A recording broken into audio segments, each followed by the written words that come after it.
Hello, Anaheim High School. This is a series of videos that we'll be creating to help us with technology in our campus. This will be on how to create a Gmail account. The reason why we need to have Gmail accounts is because we will be conducting a training session soon where many of you will be able to sign up for it on Google Drive.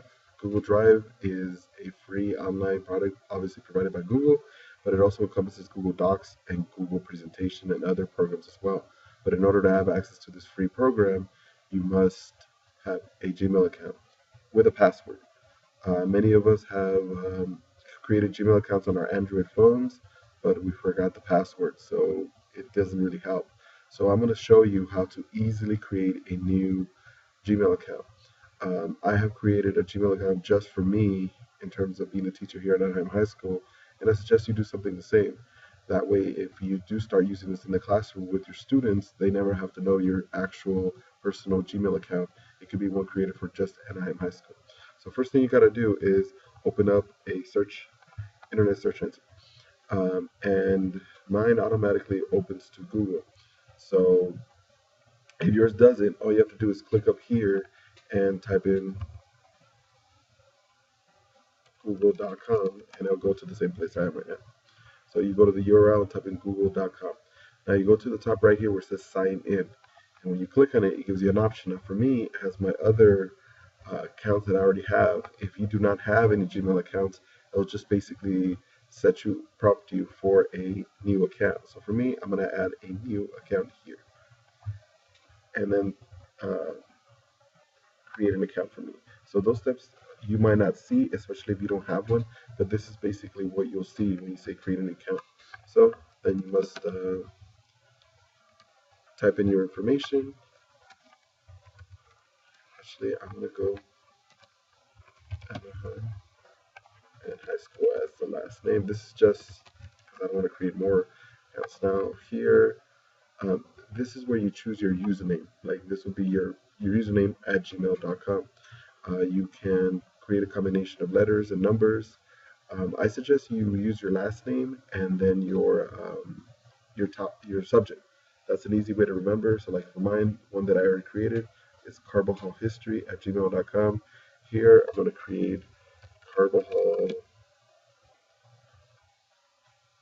US history. Just say this is what I wanted to create. Now, in order to find out if what I chose is still available, because there's so many Gmails out there that most of them have been taken, I have to click here where it says password.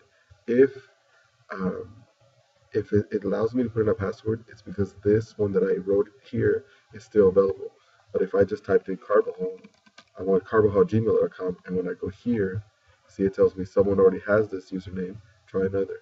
So I'll go back to Carbajal US history, and then create a password. Here, it's up to you what you want to create.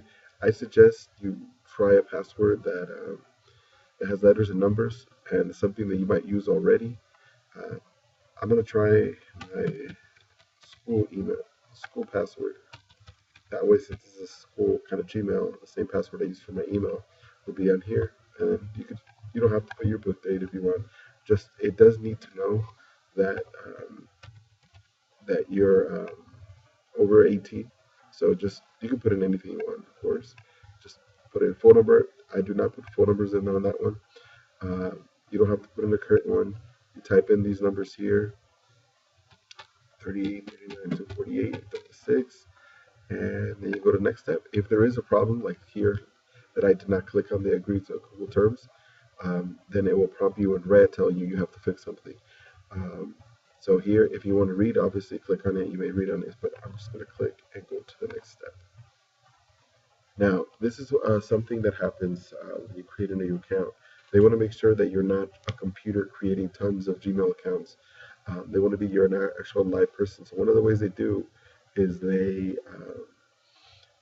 ask for your phone number.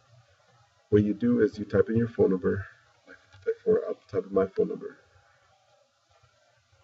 and you hit continue. And what it'll do is it'll send you a text message, basically it's giving you a code.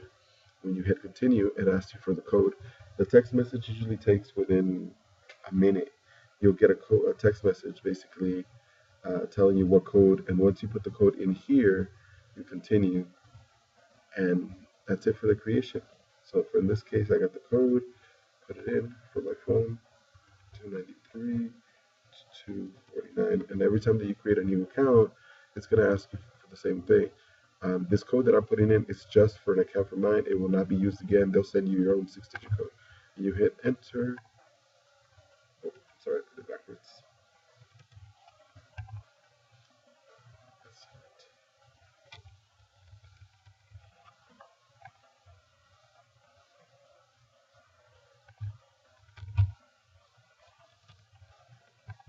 Oh, there we go. I was putting in the wrong code in.